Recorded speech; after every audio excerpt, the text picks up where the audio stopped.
Before the guns of August roared in 1914, the world was ruled by empires, massive, multi-ethnic giants that had dominated continents for centuries.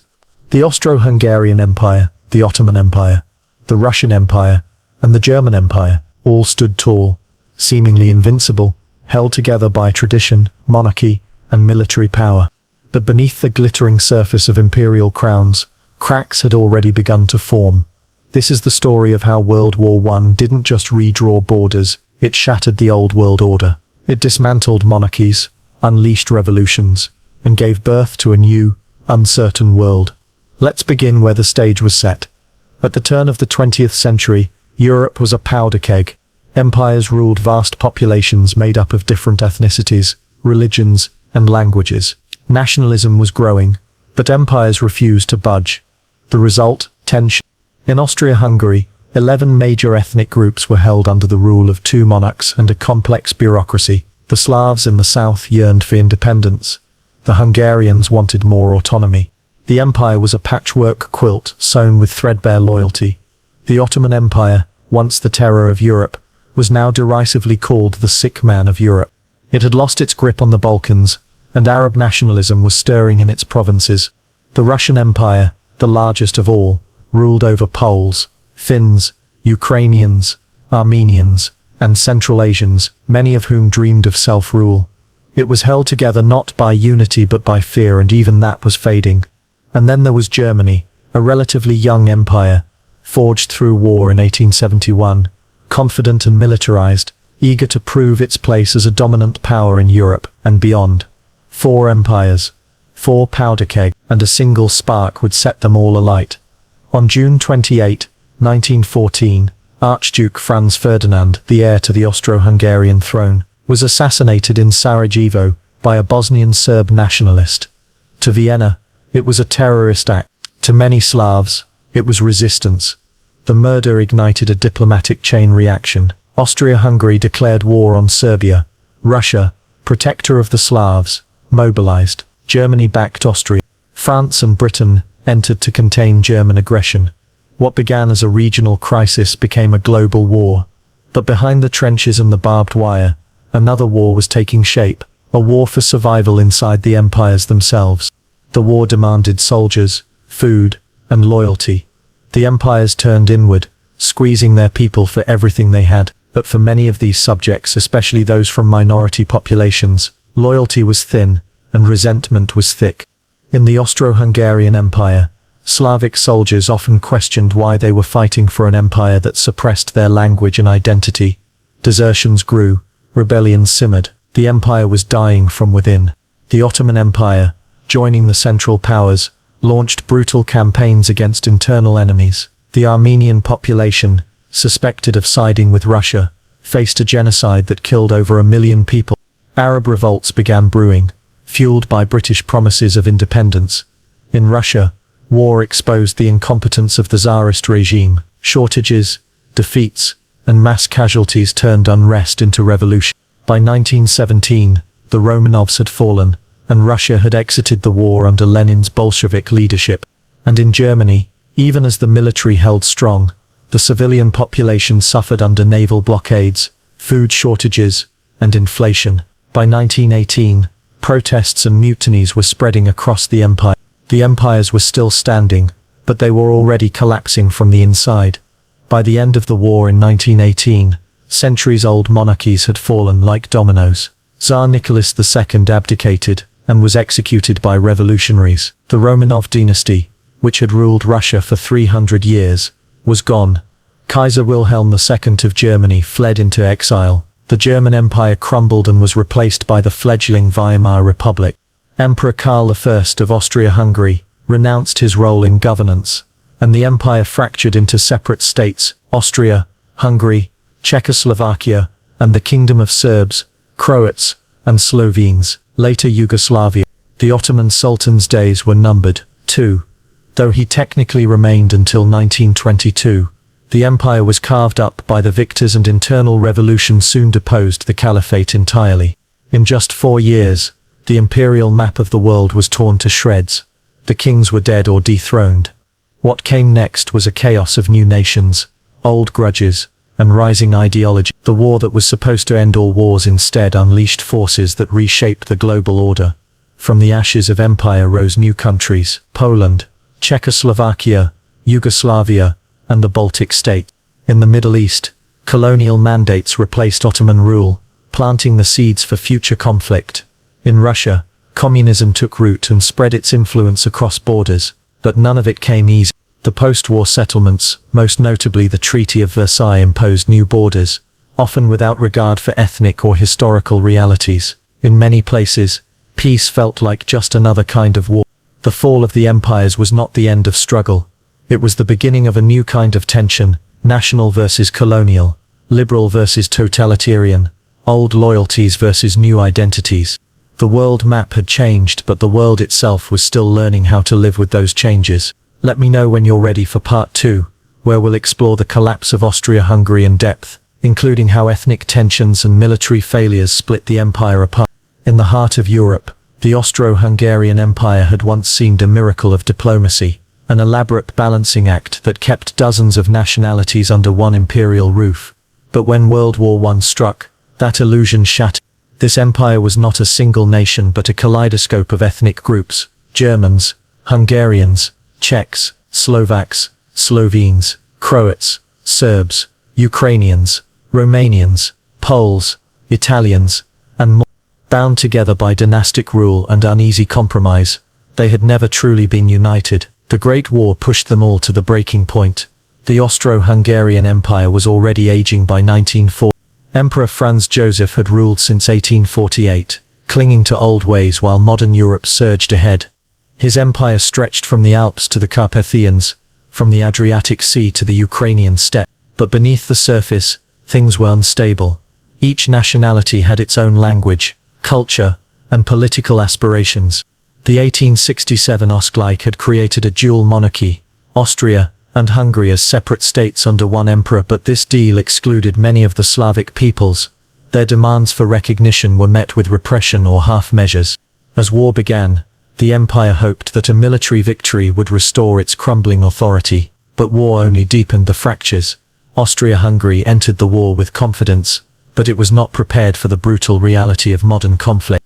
In the early years, it suffered catastrophic losses against Serbia and Russia. The empire's military was poorly coordinated, its leadership confused by dual governance. As the war dragged on, resources dwindled, food shortages became common, and inflation spiraled. The central government could not feed its own people, let alone maintain a loyal fighting force. Soldiers came from across the empire, often unable to understand one another, fighting for a monarch who felt distant and foreign. On the home front, frustration turned into resentment. The Czechs, who had long chafed under German dominance, began dreaming openly of independence. South Slavs, Croats, Slovenes, and Serbs were watching Serbia's struggle with admiration. Romanian nationalists saw a chance to unite their people. The war gave them the opportunity and the courage to act. By 1917, nationalist movements had grown bold. Underground organizations began publishing declarations of independence. The Czechoslovak National Council, led by Tomáš Masaryk and Milan Štefanik, operated in exile but gained international recognition. They recruited Czech and Slovak prisoners of war into the Czechoslovak Legion, fighting on the side of the Allies. In the Balkans, the idea of a united South Slav state gained traction. Leaders from Croatia and Slovenia met secretly with Serbians to discuss a post-war union, one that would bypass Vienna altogether. Inside the empire, morale collapsed. Desertions increased. Loyalty to the Habsburg crown had faded, replaced by allegiance to ethnic identity. In 1916, Emperor Franz Joseph died at the age of 86. He had become a symbol of stability, even as his empire fell. His grandnephew Karl I inherited the throne, and an impossible situation. Karl was young, reform-minded, and deeply Catholic. He hoped to negotiate peace and reform the empire into a federation that gave greater autonomy to its various nationalities.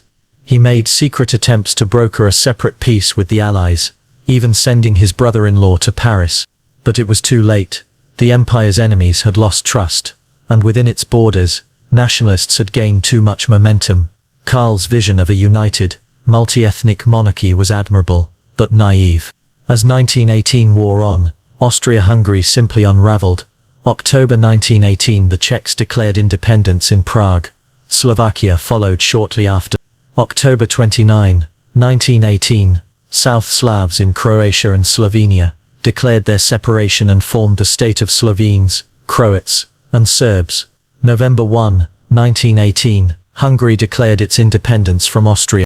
November 11, 1918, the war ended.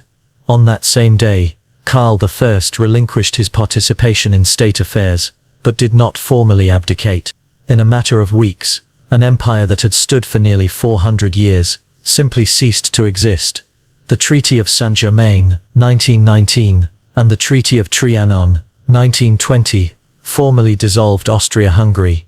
What emerged? Austria, now a small, landlocked republic, stripped of its empire and imperial identity.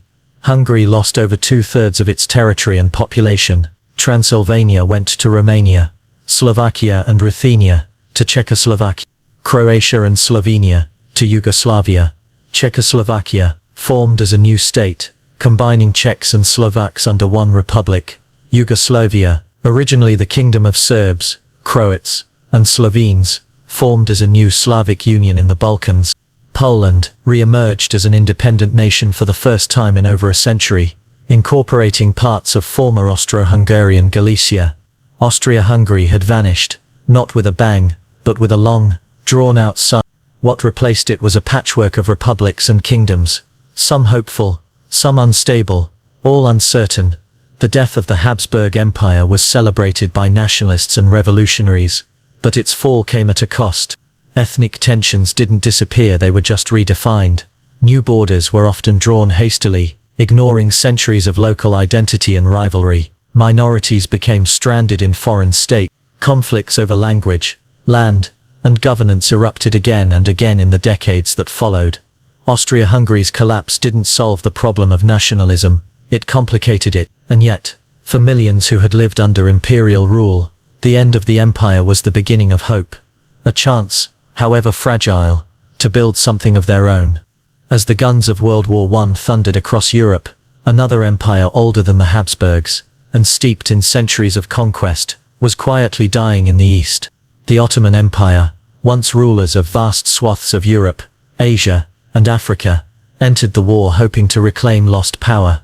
Instead, it collapsed into history, leaving behind a fractured Middle East and a legacy still echoing in global affairs today.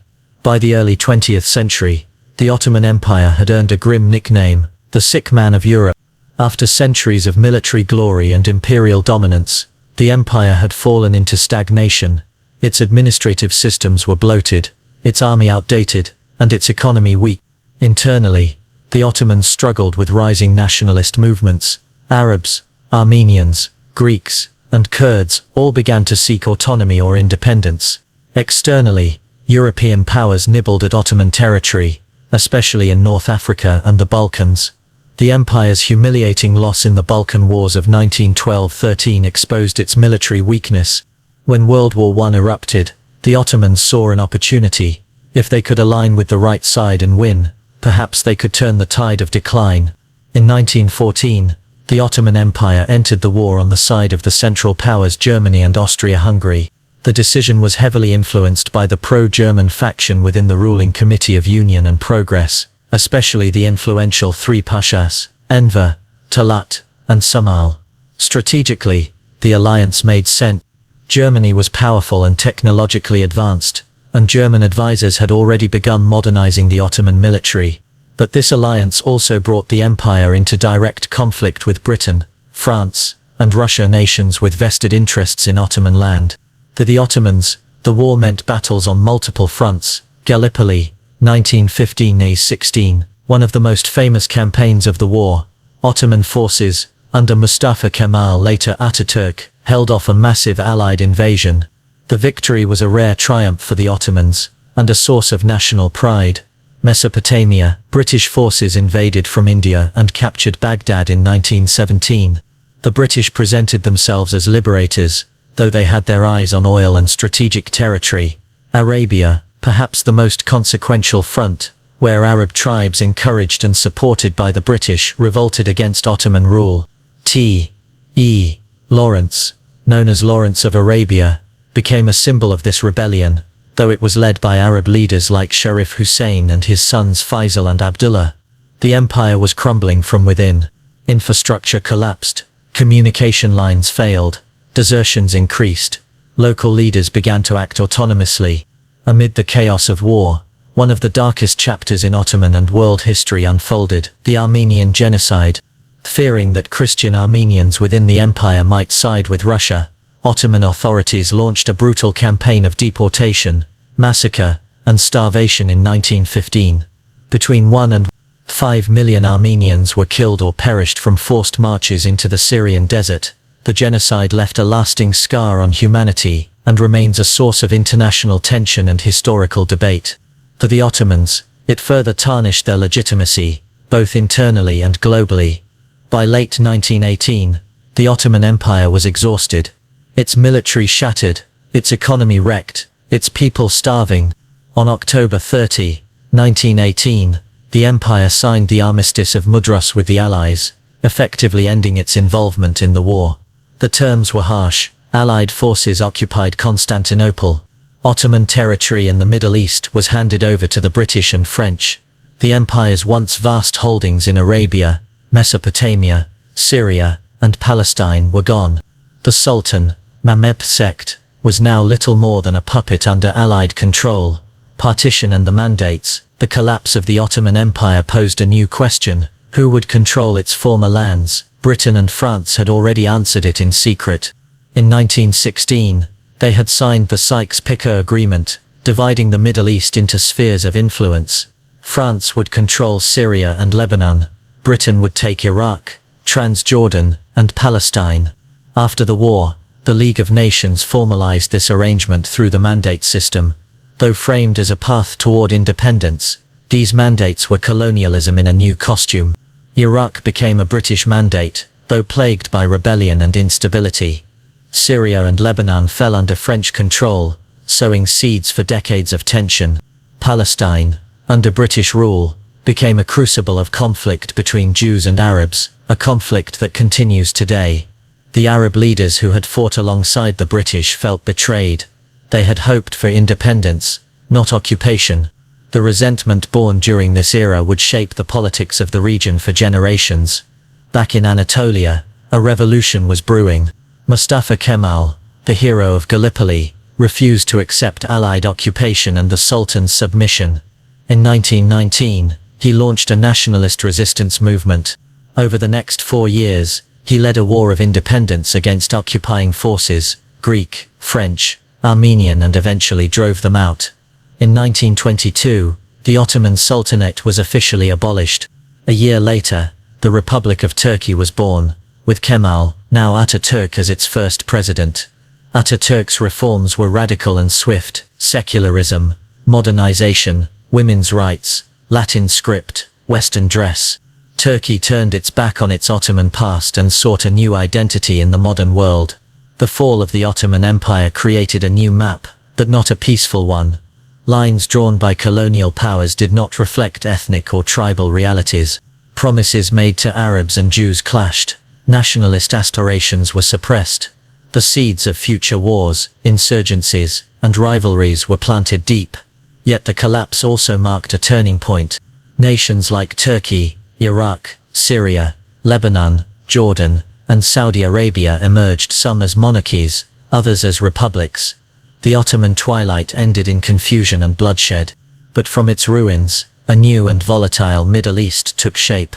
While the Ottoman Empire's decline had been slow and painful, and Austria-Hungary's disintegration was marked by nationalism and revolution, the collapse of the German Empire was swift and chaotic, leaving a profound mark on European history.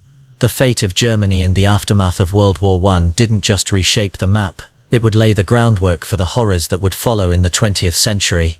By 1914, the German Empire had only existed for a little over 4 decades. Created in 1871, it was a relatively young state, born from the unification of various German-speaking kingdoms under Prussian leadership. But in those 4 decades, it had become a European powerhouse, a rapidly growing industrial economy, a formidable military, and an empire that spanned from Europe to overseas colonies in Africa and the Pacific. However, the political landscape of Germany was complex. At the top, Kaiser Wilhelm II ruled as the monarch, but beneath him, a system of militaristic oligarchs and aristocrats wielded considerable power. The nation was tightly controlled by the military, and Wilhelm's often erratic and impulsive leadership did little to calm tensions within and outside Germany. As the world plunged into war in 1914, Germany believed it could quickly defeat its enemies. But as the war wore on, things began to unravel. From the beginning, the German military strategy had been aggressive, seeking quick victories on both the eastern and western fronts. But by 1917, it was clear that the war was grinding to a stalemate. Despite some early successes, such as the destruction of the Russian army and the capture of French and Belgian territory, the Allied forces, especially the British and the French, proved resilient. The war turned into a brutal test of attrition, one that drained the resources of Germany's economy and morale. The last year of the war, 1918, saw the Germans launch several major offensives in the spring, hoping to break through the Allied lines before American reinforcements could tip the balance. These offensives initially showed promise, but they ultimately failed, leading to a series of devastating Allied counterattacks. By the autumn of 1918, German forces were retreating on all fronts, and the home front was in chaos. Civilian unrest and strikes broke out across the country. The nation was on the brink of revolution. On November 9, 1918, as the German military was in full retreat and the Allies closed in on victory, Kaiser Wilhelm II faced an insurmountable crisis. With widespread protests and mutinies erupting throughout the country, he had no choice but to abdicate. Wilhelm's abdication marked the end of the German monarchy that had ruled for centuries. On the day he fled to exile in the Netherlands, the old empire collapsed in a cloud of uncertainty and chaos. The Kaiser's abdication signified more than just the fall of a monarch, it was the final nail in the coffin of the old European order. The world had already witnessed the collapse of the Ottoman and Austro-Hungarian empires, and now the German Empire would follow suit. With Wilhelm gone, the German Empire was left without a clear leader. In the wake of his abdication, Germany became a republic, a new political order born out of defeat and revolution. The Weimar Republic, named after the city of Weimar where its constitution was drafted, emerged as the country's new government. But its formation was not without conflict and division. The new government was immediately challenged by forces on both the left and right. On the left, communist uprisings threatened to turn the country into a Soviet-style state. In January 1919, the Spartacist uprising, led by Rosa Luxemburg and Karl Liebknecht, sought to spark a revolution that would establish a socialist government. Though the uprising was crushed by the German military and the newly formed Freikorps paramilitary groups of ex-soldiers, the revolt made it clear that the new republic was fragile. On the right, conservative forces and the military elite feared that the new republic would lead to the disintegration of Germany's power. These groups were determined to restore the monarchy and re-establish the military dominance of pre-war Germany. In this turbulent climate, the Weimar Republic was born. The new constitution, adopted in 1919, granted democratic freedoms, but it also allowed for considerable power to be concentrated in the hands of the president, which made it vulnerable to authoritarian challenges. The Weimar Republic's political instability was compounded by the Treaty of Versailles, signed on June 28, 1919. The treaty placed full blame for the war on Germany and imposed crippling reparations and territorial losses. Germany had to cede land to France, Belgium, and Poland, and its overseas colonies were taken by the Allies. The Rhineland was demilitarized, and the German army was reduced to a fraction of its former size. The treaty left a bitter legacy of resentment in Germany. Many Germans felt humiliated by the harsh terms and believed that they had been betrayed by their leaders, who had signed the armistice in November 1918. The stab-in-the-back theory, popularized by military leaders, suggested that the German army had not been defeated on the battlefield but had been undermined by traitorous politicians. This myth would play a major role in the rise of extremist movements in Germany. The economic consequences of the war and the Treaty of Versailles were devastating. Hyperinflation in 1923, sparked by the German government's attempt to pay war reparations by printing money, led to the collapse of the German mark. Prices soared, and everyday Germans saw their savings evaporate. The economic turmoil fueled political extremism, with both left-wing and right-wing factions gaining support. The Weimar Republic's political parties struggled to maintain order. Moderate parties, who sought a democratic government, were often undermined by the far right. Meanwhile, left-wing groups like the Communists and Socialists pushed for a more radical transformation of German society. As violence escalated on the streets, the Weimar Republic's legitimacy grew weaker. In the early 1930s, Germany's economic problems reached a crisis point with the Great Depression. The Weimar Republic's inability to address the dire economic situation created a vacuum that extremist parties sought to fill. The Nazi Party, led by Adolf Hitler, capitalized on the widespread discontent, promising to restore German pride and rebuild the economy. By 1933, Hitler had been appointed Chancellor. Within months, he used the Reichstag fire as a pretext to dismantle the Weimar Republic's democratic institutions, eventually establishing a totalitarian regime that would plunge the world into another war. The fall of the German Empire and the fragile Weimar Republic had set the stage for World War II. The Treaty of Versailles, though intended to ensure peace, had instead sown the seeds of resentment that would lead to the rise of Adolf Hitler and the Nazi Party. The Russian Empire was one of the most enduring and expansive empires in history, stretching across a vast swath of Europe and Asia. By 1914, under Tsar Nicholas II, it had been in power for over 3 centuries. But despite its size and resources, the Russian Empire was increasingly fragile, racked by internal discontent, economic turmoil, and political inefficiency. The events of World War I exposed these deep weaknesses and set the stage for one of the most profound transformations in the history of the modern world. When the war began in 1914, Russia was already struggling under the weight of internal pressures. Tsar Nicholas II, despite being an autocrat with absolute power, faced widespread disillusionment.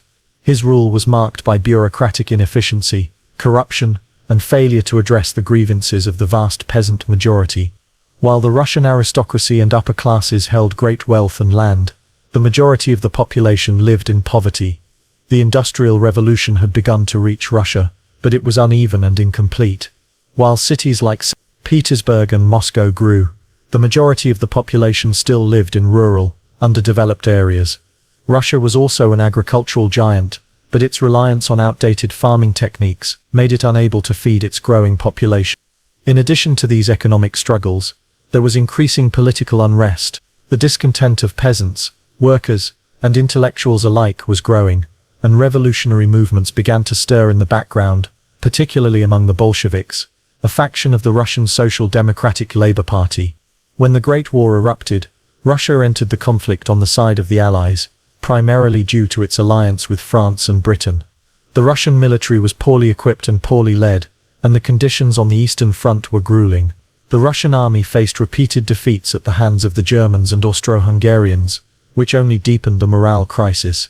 Hundreds of thousands of Russian soldiers were killed or captured, and the civilian population began to suffer terribly from food shortages and wartime inflation. As the war dragged on, the Tsar's leadership was called into question. Nicholas II, who had taken personal command of the military in 1915, was seen as out of touch with the dire situation his country faced. His absence from the capital left a power vacuum in the government, which was filled by his wife, Tsarina Alexandra, who was heavily influenced by the mystic Rasputin. This period of mismanagement further eroded the people's faith in the monarchy. By early 1917, Russia was on the verge of collapse. In February-March in the Gregorian calendar, mass protests broke out in Petrograd, modern-day St. Petersburg, fueled by frustration with food shortages, high inflation, and the continuing hardships of the war. What began as a workers' strike soon turned into a full-scale revolt against the Tsarist regime. Nicholas II was forced to abdicate the throne, ending over 300 years of Romanov rule. The abdication of the Tsar did not immediately result in stability, however. A provisional government was formed in the aftermath, but it was weak and unable to address the growing demands of the population. It continued Russia's involvement in World War I, which remained deeply unpopular. In the chaos of the February Revolution, the dual power structure emerged. The provisional government, which was supposed to represent the democratic will of the people, and the Soviet, a group of workers' councils that had sprung up across the country, representing the more radical left-wing forces. The Soviets, particularly the Bolsheviks, began to gain influence in the vacuum left by the collapse of the Tsarist regime. By October 1917, the frustration with the provisional government had reached its peak. The war was still ongoing, and the Russian economy was in shambles. The country was in disarray, with the military in retreat, and workers and soldiers demanding change. In this environment, the Bolshevik Party, led by Vladimir Lenin, seized the opportunity to overthrow the provisional government. On October 25, 1917, Julian calendar, the Bolsheviks launched a coup, storming the Winter Palace in Petrograd. The provisional government was overthrown, and Lenin declared the establishment of the Russian Soviet Federative Socialist Republic, RSFSR, effectively the beginning of the Soviet Union. The Bolsheviks promised peace, bread, and land, appealing to the workers and peasants who had suffered under the old regime. This revolution, one of the most pivotal events of the 20th century, marked the beginning of communist rule in Russia. The overthrow of the Tsarist autocracy was not merely a political shift, it was the collapse of a centuries-old empire. The Russian Empire, which had been one of the great powers of Europe, was now replaced by a radically new political system, socialism under the banner of Marxism-Leninism. The Bolshevik Revolution did not go uncontested. Almost immediately, Russian society fractured into civil war. On one side were the Bolsheviks and their supporters, who were pushing for a Marxist society.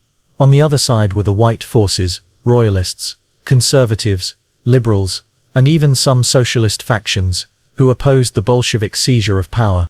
The war raged across Russia for several years, causing immense suffering and destruction. The white forces were poorly coordinated and lacked a unified vision, while the Bolsheviks, under Lenin's leadership, were able to secure key victories. The Red Army, led by Leon Trotsky, emerged victorious after a brutal and bloody conflict that cost millions of lives. By 1923, the Bolsheviks had established their hold over Russia, and the Russian Soviet Federative Socialist Republic became the cornerstone of the Soviet Union, which was officially formed in 1922. The Romanov monarchy was overthrown, and a new, communist government had taken its place. The collapse of the Russian Empire and the rise of the Soviet Union fundamentally reshaped not only Russia, but the entire geopolitical landscape. The world map had been redrawn, and the once mighty Russian Empire was now a socialist state that would challenge the capitalist world order for decades to come. The Soviet Union, under Lenin and later Joseph Stalin, would embark on a path of industrialization and state-controlled collectivization that would transform Russia into a major global superpower. However, this transformation came at a high cost. The policies of the Soviet government led to widespread purges, repression, and the deaths of millions. The rise of the Soviet Union also marked the beginning of the Cold War, a new era of ideological conflict between the capitalist West, led by the United States, and the communist East, led by the Soviet Union. The geopolitical struggle between these two superpowers would dominate global politics for much of the 20th century. The collapse of the Austro-Hungarian Empire at the end of World War I marked one of the most dramatic transformations in European history. Once a sprawling multi-ethnic empire at the heart of Europe, it had long struggled to hold together its diverse populations, which included Germans, Hungarians, Slavs, Italians, and others. As World War I dragged on, the empire's internal weaknesses became increasingly apparent. By the time the war ended, the once great empire was no more, leaving behind a fragmented and unstable region that would shape the course of European history for decades. From the outset of World War I, the Austro-Hungarian Empire was stretched to its limits. The empire's military, while initially powerful, was quickly overextended, facing battles on multiple fronts. The Russians in the east, the Italians in the south, and the Serbs and later the Romanians in the Balkans. The empire's leadership, led by Emperor Franz Joseph I, was old and unable to adapt to the rapidly changing dynamics of modern warfare. By 1916, Franz Joseph died, and his successor, Emperor Charles I, or Charles V, tried in vain to salvage the crumbling empire. The empire's internal issues were also critical. With such a diverse population, many different ethnic groups, such as Czechs, Slovaks, Serbs, Croats, and others, had long been dissatisfied with the dominance of Germans and Hungarians in the empire's political structure. Nationalist movements had been growing, and as the war continued to deplete resources, Resentment boiled over. The Austro-Hungarian leadership was increasingly unable to keep the various ethnic groups united in the face of foreign and domestic challenges. By 1917, with the Allies pushing from the west and Russia collapsing under the weight of its own revolution in the east, the Austro-Hungarian army was on the brink of collapse. Morale plummeted, desertions increased, and soldiers from various ethnic groups began to question why they were fighting for a monarchy that did not represent their interests. By the time World War I ended in 1918, the Austro-Hungarian Empire had completely disintegrated. The final blow came when the empire was defeated on the battlefield and, internally, revolutionary movements took hold in both the Austrian and Hungarian territories. The empire's various nationalities were no longer willing to stay under the control of the Habsburg dynasty. On November 11, 1918, Emperor Charles I abdicated and left Austria.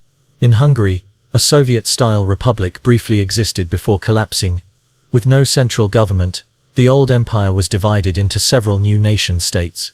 This marked the formal end of the Austro-Hungarian Empire. The Treaty of Saint-Germain, signed in September 1919, formally ended the war with Austria and dismantled the Austro-Hungarian Empire. The treaty created the new state of Austria and recognized the independence of Hungary, but it also redrew the map of Central and Eastern Europe, leading to the creation of several new countries. Among the most important new states was Czechoslovakia, which emerged as a republic from the Czech lands and Slovakia. The Czechs and Slovaks, long dominated by the Austrians and Hungarians, were given their own country under the leadership of Thomas G. Masaryk. The new state was a mix of ethnicities, and while it promised greater autonomy, tensions remained. Meanwhile, in the Balkans, the South Slavs, Serbs, Croats, and Slovenes joined together to form the Kingdom of Serbs, Croats, and Slovenes, later renamed Yugoslavia. This new state was born from the dissolution of both the Austro-Hungarian and Ottoman empires, and its creation aimed to unite the South Slavic peoples under a single flag. However, Yugoslavia was a volatile state, plagued by internal divisions between its ethnic groups, particularly between the Serbs, Croats, and Slovenes. The Kingdom of Poland also re-emerged, with the Treaty of Versailles recognizing its independence after more than a century of partition and foreign domination. Poland's borders, however, were contested by both the Germans and the Soviet Union, setting the stage for future conflicts in Eastern Europe. Other smaller states also emerged, including Romania and Finland, both of which expanded their territories at the expense of the former empires. The Kingdom of Bulgaria, meanwhile, was also reshaped, losing territories and finding itself weakened in the post-war period. The redrewing of Europe's borders following the collapse of the Austro-Hungarian Empire was not an easy or peaceful process. New national borders did not always reflect the complex reality of ethnic and cultural divisions. The creation of multi-ethnic states such as Czechoslovakia and Yugoslavia led to tensions that would persist for decades, even after World War II. For instance, in Yugoslavia, the Serbs, Croats, and Slovenes, while united under a common Slavic identity, had deep historical and cultural differences. These tensions would later erupt into a violent breakup of Yugoslavia in the 1990s. Similarly, Czechoslovakia's diverse population would experience its own ethnic challenges, with the rise of separatism in Slovakia and tensions between Czechs and Germans, leading to the eventual dissolution of the country in 1992. The new borders also left millions of ethnic Germans, Hungarians, and Italians outside the newly drawn nation-states. Many of these groups found themselves in countries where they were now minorities, leading to further political and ethnic tensions. In some cases, such as the German-speaking population in Czechoslovakia, this would contribute to the rise of nationalist movements and political unrest. The Treaty of Trianon and the legacy of the Austro-Hungarian Empire. The Treaty of Trianon, signed in 1920 between the Allies and Hungary, officially marked the end of the Austro-Hungarian Empire, and confirmed Hungary's loss of vast territories. The treaty created a Hungary that was far smaller and much weaker than its former self. It was a bitter blow to the Hungarian people, and the consequences of the treaty would be felt for decades, especially in the lead-up to World War II. For the newly formed nations in Central and Eastern Europe, the post-war period was a time of hope, but also of instability. Many of the new states were fragile and divided, struggling to assert their sovereignty while dealing with the economic and political fallout of the war. Nationalism, already a powerful force before the war, gained even more prominence as ethnic groups sought to define their place in the new world order. The fall of the Austro-Hungarian Empire marked the end of an era in European history. It symbolized the death of a multi-ethnic empire that had once been a dominant power in Europe. The aftermath of World War I left a deeply fragmented Europe, where old empires were replaced by new, often unstable, nation-states. The treaties and agreements that reshaped the continent created new political realities and set the stage for future conflict. But perhaps the most profound legacy of the Austro-Hungarian collapse was the realization that no empire, no matter how vast or powerful, could survive the pressures of modern warfare and nationalism. The old order was gone, and a new Europe was emerging, one that would, over the next few decades, be defined by the struggle for national identity, economic recovery, and political stability. The final consequences of World War I and the collapse of empires would continue to ripple across the world throughout the 20th century, laying the foundation for future global conflicts, most notably World War II. But the transformation of Europe was far from over.